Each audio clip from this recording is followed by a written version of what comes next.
Family, Jamaica has a new Director of Public Prosecutions. Claudette Thompson is officially confirmed as our new DPP. But the big question is, will she bring fairness and real justice?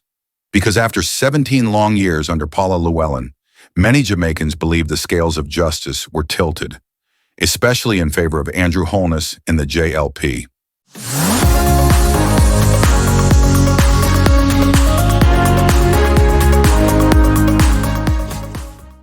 Senior Deputy Director of Public Prosecutions, Claudette Thompson will officially take over on Monday as Jamaica's new DPP, the second woman ever to hold that top post.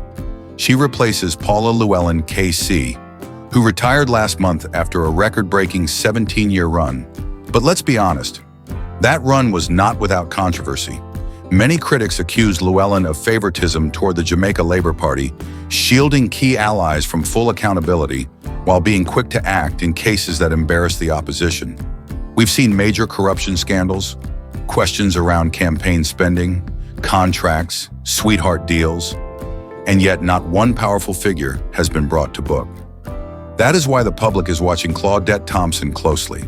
We don't want another DPP who turns a blind eye to political wrongs. We need a fearless prosecutor who will stand for truth over tribe and law over loyalty. So, Ms. Thompson, as you step into that powerful chair, please have it written boldly in your books that you will hand down justice without fear or favor and finally bring Andrew Holness to book for all the corruption and how he's robbed this country.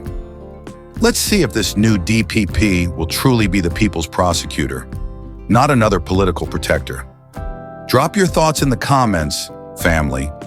Do you believe Jamaica will finally see justice served? I'm Michy Dex, and this is your wake-up commentary. Like, share, and subscribe, because the truth must trend.